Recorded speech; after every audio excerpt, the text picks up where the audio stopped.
18 दिसंबर 2015 विजय माल्या ने 14 करोड़ लगा के अपनी 60th बर्थडे की एक ऐसी पार्टी दी कि पूरी दुनिया में हेडलाइंस बन गई। यहाँ स्पेनिश सिंगर एनरिके इग्लेसियास और सोनू निगम जैसे स्टार्स परफॉर्म कर रहे थे। शैंपेन पानी की तरह बह रही थी और दुनिया भर के सारे बड़े लोग डैज़लिंग लाइट्स के नीचे डांस कर रहे थे। ये रात माल्या की वेल्थ, पावर और इनविंसिबिलिटी की कहानी बयां कर रही थी, लेकिन किसी को अंदाजा तक नहीं था कि यही माल्या केवल 2.5 महीने बाद हमेशा के लिए देश छोड़ के भागने वाला था और पीछे छोड़ जाने वाला था 9,000 करोड़ का बैंक फ्रॉड। इस पूरी कहानी की शुरुआत होती है विजय माल्या नहीं बल्कि उनके फादर विट्ठल माल्या से। कर्नाटका से आने वाले विट्ठल ने कॉलेज के दौरान ही कंपनीज के फाइनेंशियल स्टेटमेंट्स को एनालाइज करने में मास्टरी हासिल कर ली थी और 1940s में इसी स्किल के बेस पे उन्होंने स्टॉक मार्केट से बहुत पैसे कमाए, जिसके बाद उनका ध्यान यूनाइटेड ब्रूवरीज नाम की कंपनी पे गया। ब्रिटिशर्स ने अपनी ट्रूप्स को शराब सप्लाई करने के लिए इंडिया में जगह जगह ब्रूवरीज लगाई थी और 1915 में इन्हीं ब्रूवरीज को मर्ज करके जो कंपनी बनी उसका नाम पड़ा यूबी यानी यूनाइटेड ब्रूवरीज। 1946 में विट्ठल माल्या ने यूबी के शेयर्स खरीदना चालू कर दिए और केवल 2 सालों में महज 24 साल की उम्र में वो यूबी के चेयरमैन बन गए। चेयरमैन बनने के बाद उन्होंने यूबी के प्रॉफिट्स को यूज करके कई और लिकर कंपनीज को अक्वायर किया और एक मैसिव लिकर बिजनेस बना लिया। लेकिन विट्ठल माल्या केवल लिकर बिजनेस तक लिमिटेड नहीं रहे। उन्होंने अपनी स्किल्स और प्रॉफिट्स का यूज करके कई और सेक्टर्स की अंडर वैल्यूड कंपनीज को अक्वायर किया। 1981 तक उन्होंने 10 breweries, 14 distilleries, 7 processed food companies, 6 investment companies और ऐसी कई और कंपनीज को अक्वायर करके एक बहुत बड़ा बिजनेस एम्पायर बिल्ड कर लिया था, जिसका टोटल वैल्यूएशन करीब 350 करोड़ का था। लेकिन इतना बड़ा बिजनेस एम्पायर बिल्ड करने के बावजूद वो काफी लो प्रोफाइल थे, एक एक पैसे के खर्च का हिसाब रखते थे और एक्सट्रीम हार्ड वर्क पे बिलीव करते थे। लेकिन इसी वर्कोहॉलिक नेचर ने उनकी हेल्थ को नेगेटिवली इंपैक्ट कर दिया था। 1983 में 59 की एज में अचानक उन्हें एक मैसिव हार्ट अटैक आया, जिससे वो सरवाइव नहीं कर पाए और तभी कहानी में एंट्री हुई उनके 27 साल के बेटे विजय माल्या की। विजय माल्या का बर्थ 1955 में हुआ था और वो अपने फादर के एक लौते बेटे थे। उनका अर्ली चाइल्डहुड बैंगलोर में बीता, जहां उनकी लाइफ लग्जरी से भरी हुई थी। वो काफी एक्सट्रोवर्ट थे और ज्यादातर टाइम अपने फ्रेंड्स के साथ बाइक रेसिंग, क्रिकेट और अपनी टॉय फेरारी चलाते हुए बिताते थे। 18 साल की उम्र होते ही फादर ने उन्हें यूबी के बोर्ड ऑफ डायरेक्टर्स में शामिल कर लिया था और उन्होंने काम सीखना भी चालू कर दिया था। ग्रेजुएशन के बाद इंटरनेशनल बिजनेस को समझने के लिए उन्हें यूएस भेज दिया गया और तभी एक दिन उन्हें खबर मिली कि उनके फादर अब नहीं रहे। इसीलिए उन्हें कंपनी को लीड करने के लिए इंडिया लौट के आना पड़ा।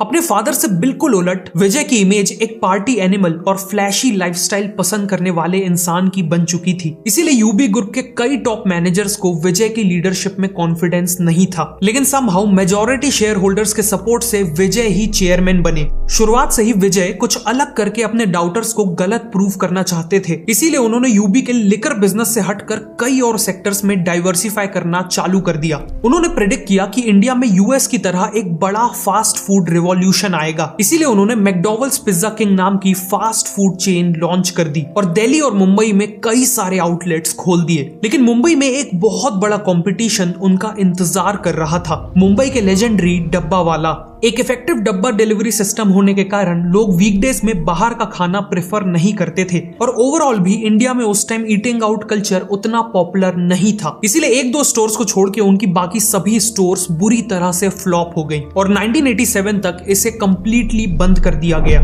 इसके अलावा विजय ने देखा कि 1977 में कोका कोला के इंडिया छोड़ के जाने के बाद कार्बोनेटेड ड्रिंक मार्केट में एक गैप आ गया था। इसीलिए उन्होंने थ्रिल नाम का खुद का कोला लॉन्च कर दिया। लेकिन कंज्यूमर्स को ये ड्रिंक बिल्कुल पसंद नहीं आई और इसे भी डिसकंटिन्यू कर दिया गया। नेक्स्ट 20-25 सालों में उन्होंने कंपनीज को खरीद के या खुद कंपनीज को स्टार्ट करके कई और सेक्टर्स में डाइवर्सिफाई करने की कोशिश की, जैसे engineering and manufacturing, chemical, software, transportation, mining, hospitality और इवन टेलीकॉम। लेकिन इनमें से ज्यादातर बिजनेसेस फेल हो गए। इतना ही नहीं, उन्होंने अपने फादर से मिलने वाले कई सक्सेसफुल बिजनेसेस को बेच भी दिया, जिनमें से एक था बर्जर पेंट्स। बर्जर पेंट्स को उन्होंने करीब 400 करोड़ में बेचा था और आज उसकी वैल्यू 50,000 करोड़ से भी ज्यादा है। लेकिन इतने सारे फेलियर्स के बाद भी उनकी एक बड़ी सक्सेस ने सब कुछ कवर कर दिया और उन्हें यह सक्सेस मिली अपने लिकर यानी शराब के बिजनेस से। जब वो पहली बार 1983 में चेयरमैन बने तो यूबी ग्रुप किसी भी टाइप की लिकर में मार्केट लीडर नहीं था। 1987 में उनके फादर ने किंगफिशर नाम का बियर ब्रांड लॉन्च किया था, लेकिन वो भी मोहन मियाकिन कंपनी के गोल्डन ईगल ब्रांड से बहुत पीछे था। तभी विजय ने देखा कि इंडिया में कोई भी बियर यूथ को टारगेट नहीं कर रही थी, इसीलिए उन्होंने किंगफिशर को रीब्रांड किया। उसके लोगो को ब्लैक एंड व्हाइट से कलरफुल और वाइब्रेंट बनाया और बर्ड को सिटिंग पोजीशन की जगह फ्लाइंग पोजीशन पे लाया। जहां गोल्डन ईगल के लोगो में ईगल होने के कारण वो थोड़ा ट्रेडिशनल और रफ लगता था, वहीं किंगफिशर का नया लोगो एनर्जी, फ्रीडम और यूथफुलनेस को सिंबलाइज कर रहा था। साथ में उसका स्लोगन था the king of good times. इन सभी चेंजेस के साथ विजय ने किंगफिशर को एक प्रीमियम बियर की तरह पोजीशन किया और एस्पिरेशनल यूथ को टारगेट किया। वैसे यूथ से याद आया कि इंडिया की young generation time pass generation बनती जा रही है। ये लोग अपने दिन के घंटों केवल रील्स स्क्रॉल करते हुए बिता रहे हैं। ऐसा इसलिए क्योंकि स्किल्स की कमी के कारण इन्हें जॉब ही नहीं मिल पा रही। मतलब फ्यूचर में ना इनके पास पैसे होंगे, ना ही कोई रिस्पेक्ट होगी और ना ही कोई हैप्पीनेस। लेकिन अगर आप चाहते हैं कि आपका फ्यूचर ऐसा ना हो तो आपको अभी एक्शन लेना होगा। फ्यूचर में वही लोग सक्सेसफुल होंगे जिन्हें एआई का यूज करके काम करना आता हो। इसीलिए आप ये 3 घंटों की hands on AI training join कर सकते हैं, जिसका लिंक आपको नीचे डिस्क्रिप्शन और पिन कमेंट में मिल जाएगा। इस ट्रेनिंग में आप चैट जीपीटी और साथ में 20+ एआई टूल्स को फ्री में सीख सकते हो। रिपीटेटिव टास्क को ऑटोमेट करना है, कुछ ही सेकंड्स में एक्सेल डेटा को एनालाइज करना है या फिर जॉब्स कैसे ढूंढनी है, ये सब और बहुत कुछ यहाँ कवर किया जाएगा। ये ट्रेनिंग सभी के लिए है, चाहे आप टेक से हो या नॉन टेक, जैसे sales and marketing, HR, entrepreneur या इवन फ्रीलांसर। आप में से पहले 1500 व्यूअर्स जो नीचे दिए हुए लिंक को यूज करके ज्वाइन करेंगे, उन्हें ये ट्रेनिंग बिल्कुल फ्री में मिलेगी। इसीलिए ये अपॉर्चुनिटी मिस मत करिए। लिंक नीचे डिस्क्रिप्शन और पिन कमेंट में है। अब वीडियो पे वापस आते हैं। इसी दौरान एक और इंटरेस्टिंग चीज हुई। 1986 में बैंगलोर में रमदा नाम का पहला पब खुला और फिर बहुत जल्द द पब नाम से दूसरा पब खुला।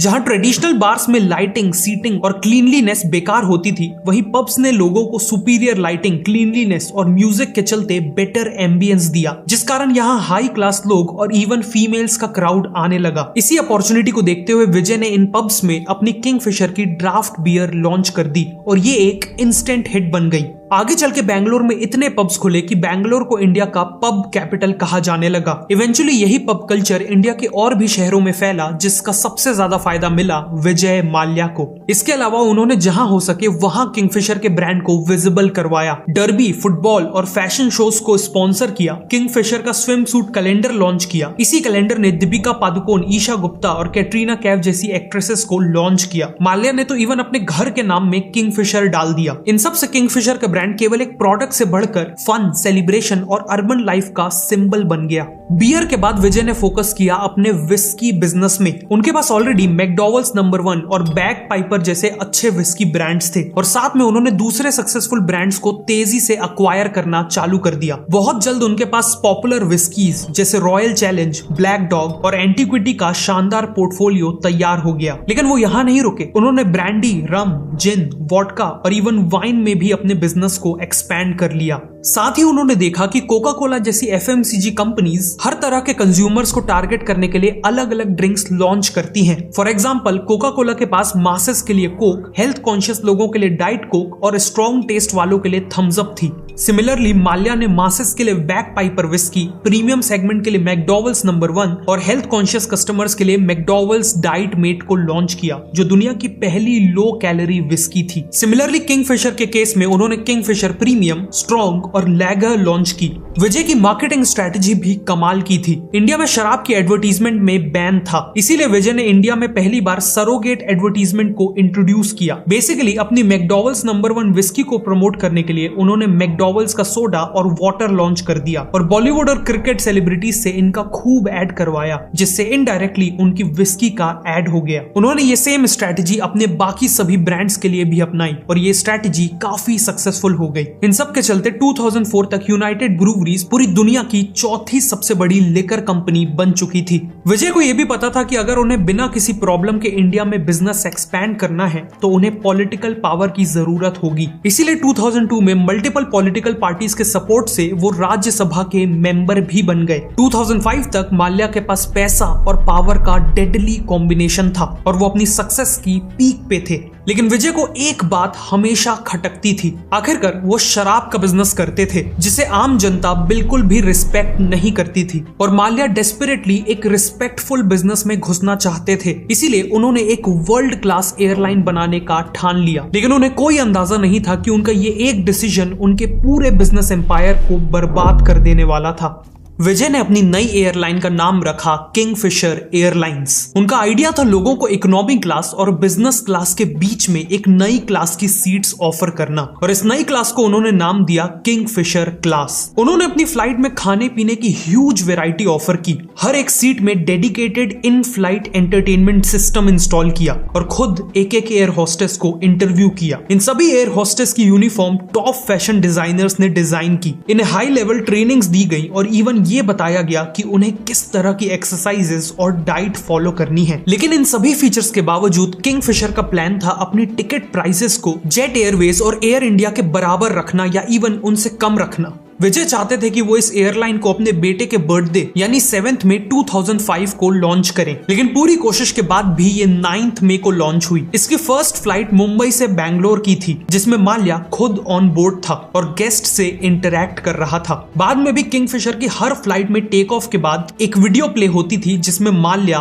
खुद पैसेंजर्स को वेलकम करता था। शुरू होने के कुछ ही टाइम में कई कस्टमर्स किंगफिशर एयरलाइंस में शिफ्ट होने लगे, जिस कारण किंगफिशर ने तेजी से नए प्लेन्स खरीद के इंडिया के और भी कई रूट्स में ऑपरेट करना चालू कर दिया। बहुत जल्द माल्या ने डिसाइड किया कि वो किंगफिशर को केवल एक डोमेस्टिक एयरलाइन नहीं बल्कि एक इंटरनेशनल एयरलाइन बनाना चाहते हैं। लेकिन इंटरनेशनल फ्लाइंग लाइसेंस पाने के लिए इंडिया में एक एयरलाइन के पास मिनिमम 5 साल का फ्लाइंग एक्सपीरियंस होना चाहिए था, पर माल्या में उतना पेशेंस नहीं था। इसीलिए उन्होंने एक ऐसी एयरलाइन को खरीदने का फैसला किया जिसने ऑलरेडी इंडियन मार्केट में 5 साल कंप्लीट कर लिए हो और वो एयरलाइन थी एयर डेक्कन, जो एक लो कॉस्ट एयरलाइन थी। उन्होंने एयर डेक्कन को करीब 1000 करोड़ में खरीद लिया और इसी के साथ उन्हें इंटरनेशनल फ्लाई करने का लाइसेंस भी मिल गया। उनकी पहली ओवरसीज फ्लाइट बैंगलोर से लंदन की थी और इसका फर्स्ट क्लास सेक्शन काफी लग्जूरियस था। एक्विजिशन के बाद माल्या ने कभी एयर डेक्कन पे ध्यान ही नहीं दिया और कुछ ही टाइम पे उसे रीब्रांड करके किंगफिशर रेड कर दिया और बाद में उसे ये कहते हुए बंद कर दिया कि किंगफिशर लो कॉस्ट सर्विसेज में बिलीव नहीं करती। 2008 में करीब 27% मार्केट शेयर के साथ किंगफिशर एयरलाइन इंडिया की सबसे बड़ी एयरलाइन बन गई थी। ऑलमोस्ट हर प्लेन फुल रहती थी, लेकिन एक प्रॉब्लम थी। अपने हाई एक्सपेंडिचर के कारण ये एयरलाइन अभी भी लॉसेस में थी और तभी मार्केट में एंट्री हो गई 2 नए कॉम्पिटिटर्स की, इंडिगो और स्पाइस जेट। ये दोनों ही ब्रांड्स लो कॉस्ट कैरियर्स थे और इनका मेन ऑब्जेक्टिव था कम से कम प्राइस में लोगों को ट्रांसपोर्ट करना। किंगफिशर ने सोचा था कि एक बार जब वो सफिशिएंट कस्टमर्स को अक्वायर कर लेंगे तो वो अपने टिकट के प्राइसेस बढ़ा देंगे। लेकिन वो जैसे ही टिकट प्राइस बढ़ाते वैसे ही कस्टमर्स क्वालिटी इग्नोर करके लो कॉस्ट कैरियर्स में शिफ्ट हो जाते। माल्या ने इस बात को इग्नोर किया कि Indian customers highly price sensitive हैं। बेसिकली जिस प्रीमियम बिजनेस मॉडल पे माल्या ने हजारों करोड़ों रुपए खर्च कर दिए थे वो बिजनेस मॉडल ही फ्लॉड था।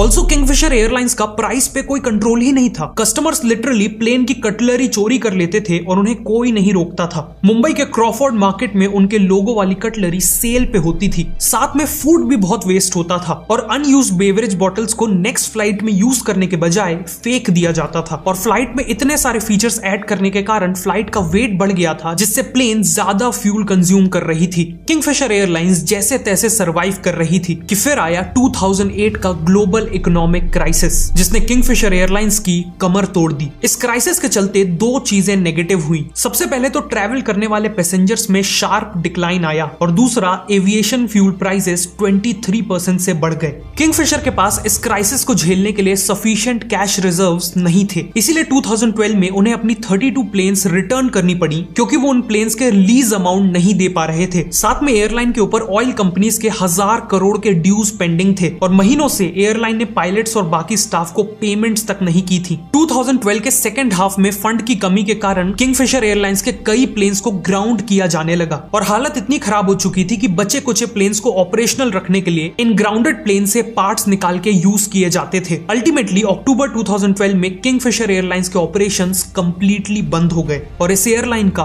कंप्लीट डाउनफॉल हो गया। लेकिन आखिरी के कुछ साल जब एयरलाइन इतना स्ट्रगल कर रही थी तब भी माल्या ने पैनिक होने के कोई साइंस नहीं दिखाए। उन्होंने आईपीएल की टीम खरीदने में कई 100 करोड़ लगाए, अपनी फॉर्मूला 1 टीम को मेंटेन किया और अपनी एक प्राइवेट प्लेन भी किंगफिशर के पैसे से ऑर्डर की जो काफी लग्जूरियस थी और इसमें करोड़ों की पिकासो की ओरिजिनल पेंटिंग भी लगी हुई थी। लेकिन ये सब तो केवल दिखावा था, इसके पीछे छुपा हुआ था इंडिया की हिस्ट्री का one of the biggest bank fraud. शुरुआत से ही किंगफिशर एयरलाइंस को चलाने के लिए और प्लेन्स को अक्वायर करने के लिए माल्या ने बैंकों से करोड़ों का लोन लिया था और 2009 आते आते एयरलाइन को फ्रेश लोन्स की जरूरत थी। ऐसे में माल्या ने आईडीबीआई बैंक को कॉर्पोरेट लोन के लिए अप्रोच किया। उस समय कंपनी की फाइनेंशियल हालत इतनी खराब थी कि कोई भी सेंसिबल बैंक उसे लोन नहीं देता। लेकिन एलिजिडली माल्या ने अपनी इन्फ्लुएंस का यूज किया और कुछ ही महीनों में आईडीबीआई से करीब 950 करोड़ का लोन प्रोसेस करवा लिया। ऑल्सो बैंक्स जब भी लोन देते हैं तो उसके बदले में कोलेटरल के तौर पे कुछ सॉलिड एसेट्स मांगते हैं ताकि जरूरत पड़ने पर वो उन एसेट्स को बेच के अपने पैसे रिकवर कर सके। इंटरेस्टिंगली आईडीबीआई ने किंगफिशर के ब्रांड को ही मेन कोलेटरल की तरह एक्सेप्ट कर लिया। उन्होंने ग्रैंड थॉर्टन नाम के प्राइवेट कंसल्टेंट से किंगफिशर ब्रांड की वैल्यू निकलवाई जिसने इसकी वैल्यू 4100 करोड़ निकाली। फिर बैंक ने इस वैल्यू को सही भी मान लिया और करोड़ों का लोन दे दिया। ब्रांड वैल्यू जैसे इनटेंजिबल एसेट के बेस पे इतना बड़ा लोन दे देना एक बेहद खराब बैंकिंग प्रैक्टिस मानी जाती है। 2010 तक किंगफिशर एयरलाइंस के ऊपर 7000 करोड़ का डेट चढ़ चुका था और वो ऑलरेडी करीब 2800 करोड़ का लोन चुकाने में फेल हो गए थे। जिन भी बैंक्स ने माल्या को लोन दिया था उन्हें समझ आने लगा था कि उनका पैसा डूबने वाला है। ऐसे में बैंक्स के पास दो ऑप्शंस थे, वो इन लोन्स को नॉन परफॉर्मिंग एसेट्स डिक्लेयर करके लॉस बुक कर सकते थे या फिर किंगफिशर को और भी ज्यादा लोन दे सकते थे इस उम्मीद से कि नया लोन कंपनी को रिवाइव कर देगा और फिर वो कंपनी पूरा पैसा लौटा देगी। माल्या के केस में बैंक ने दूसरा ऑप्शन चुना। नवंबर 2010 में एसबीआई की लीडरशिप में 17 बैंकों का एक कंसोर्टियम बना। ना केवल इन्होंने किंगफिशर को कम रेट पे फ्रेश लोन दिया बल्कि बैंक्स ने 1355 करोड़ के पुराने लोन को इक्विटी शेयर्स में कन्वर्ट कर दिया। बेसिकली बैंक्स ने 1355 करोड़ का लोन अमाउंट वापस लेने की जगह किंगफिशर के इक्विटी शेयर्स ले लिए और ये शेयर्स भी उन्होंने मार्केट वैल्यू पे नहीं बल्कि 60% महंगी वैल्यूएशन में लिए। इसके अलावा बैंक्स ने लोन को वापस करने का टाइम भी बढ़ा के 9 साल कर दिया। इस बार माल्या ने 250 करोड़ की पर्सनल गारंटी भी दी थी, मतलब अगर लोन नहीं चुकाया तो उसके ऊपर डायरेक्टली लीगल एक्शन होगा। लेकिन साथ ही बैंक्स ने दोबारा गलती करते हुए किंगफिशर के ब्रांड को 4100 करोड़ की वैल्यूएशन में एज कोलेटरल एक्सेप्ट कर लिया। बाद में जब बैंक्स ने इसका रीवैल्यूएशन कराया तो इसकी वैल्यू 2000 करोड़ नहीं, 1000 करोड़ नहीं बल्कि केवल 100 करोड़ निकल के आई। खैर नया लोन मिलने के बाद भी 2012 में एयरलाइन बर्बाद हो गई और नवंबर 2013 में बैंक्स को समझ में आ गया कि उनका पैसा डूब चुका है। इसीलिए बैंक्स ने किंगफिशर एयरलाइंस और यूबी होल्डिंग्स को लिक्विडेट करके पैसे रिकवर करने की पिटीशन डेट रिकवरी ट्रिब्यूनल में डाल दी। 2015 तक मामला सुप्रीम कोर्ट में गया जहां प्रूव हो गया कि माल्या विलफुल डिफॉल्टर है, मतलब उसके पास पैसे होते हुए भी उन्हें लौटा नहीं रहा। अक्टूबर 2015 में इस पूरे मामले में एंट्री होती है सीबीआई की। सीबीआई ने माल्या के ऊपर इन्वेस्टिगेशन चालू कर दी जिसमें उन्हें पता चला कि माल्या ने आईडीबीआई से लोन को जिस पर्पस के लिए लिया था उसके लिए उसे यूज नहीं किया। लोन के कुछ पैसों से उसने अपना पुराना लोन रीपे किया और बाकी पैसों को फॉरेन ट्रांसफर करके पर्सनल प्रॉपर्टीज खरीद ली। इन सब के चलते दिसंबर 2015 तक माल्या के ऊपर मल्टीपल केसेस और इन्वेस्टिगेशंस चालू हो चुकी थी। बैंक्स के अलावा माल्या ने अपने 3000 एम्प्लॉयज के भी पैसे नहीं दिए थे जिस कारण ये सब स्ट्रगल कर रहे थे। एयरलाइन की कैबिन क्रू और बाकी एम्प्लॉयज नौकरी ढूंढने के लिए भटक रहे थे, प्रोटेस्ट करके अपने हक का पैसा मांग रहे थे और फाइनेंशियल सिचुएशन बिगड़ने के कारण तो एक एम्प्लॉय की वाइफ ने अपनी जान तक ले ली थी। लेकिन वहीं दूसरी तरफ माल्या बिना किसी गिल्ट के अपनी 60th बर्थडे की पार्टी प्लान कर रहा था। दिसंबर 2015 में उसने $2 मिलियन लगा के गोवा में अपनी बर्थडे पार्टी मनाई। इस पार्टी को मदर ऑफ ऑल बैशेस नाम दिया गया, लेकिन पब्लिक और बैंक्स ने इसे बिल्कुल भी पॉजिटिवली नहीं लिया।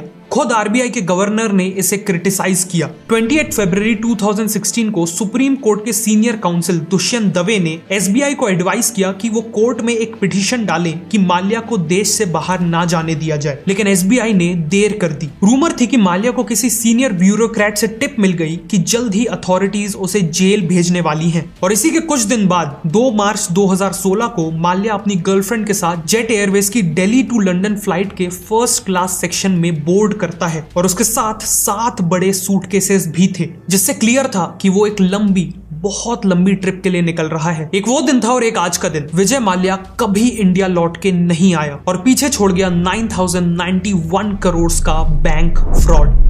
इंटरेस्टिंग बात यह है कि माल्या के भागने के 5 महीने पहले सीबीआई ने उसके खिलाफ लुकआउट नोटिस जारी किया था। मतलब अगर माल्या देश से बाहर जाने के लिए किसी भी एयरपोर्ट के इमिग्रेशन काउंटर में पहुंचता तो उसे इमिग्रेशन अथॉरिटीज डिटेन कर लेती। लेकिन फिर एलिजिडली माल्या ने फिर से गवर्नमेंट में अपनी इन्फ्लुएंस का यूज किया और लुकआउट नोटिस को मॉडिफाई करवा लिया, जिसके बाद इमिग्रेशन अथॉरिटीज को माल्या को डिटेन करने की जगह सिर्फ सीबीआई को उसकी मूवमेंट्स के बारे में इन्फॉर्म करना था। इसीलिए उस दिन माल्या को किसी ने नहीं रोका। 9 मार्च को अटॉर्नी जनरल ने सुप्रीम कोर्ट को माल्या के भागने की इंफॉर्मेशन दी, जिसके बाद इंडिया का पूरा पॉलिटिकल और फाइनेंशियल सिस्टम हिल गया। अप्रैल 2016 तक माल्या के खिलाफ नॉन बेलेबल वारंट्स इशू होने लगे, उसका पासपोर्ट सस्पेंड किया गया और उसे प्रोक्लेम्ड ऑफेंडर डिक्लेयर कर दिया गया। ईडी ने माल्या के 6600 करोड़ के एसेट्स भी अटैच कर लिए। जून 2016 में माल्या को यूके से वापस लाने के लिए इंडिया ने एक्स्ट्राडिशन प्रोसीडिंग्स शुरू की, लेकिन माल्या बार बार एक्स्ट्राडिशन को यूके के कोर्ट्स में चैलेंज करके रोक देता है।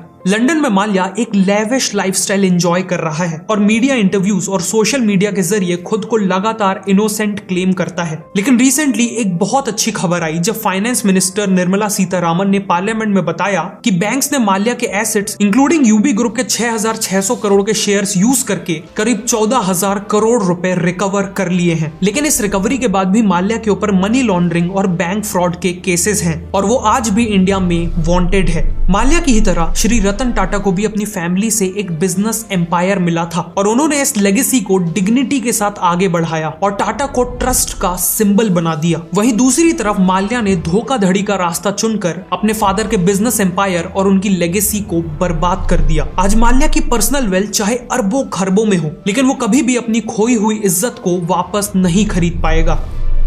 अगर आपको ये वीडियो अच्छी लगी तो मैं रिकमेंड करूंगा कि आप नेक्स्ट इस वीडियो को देखें।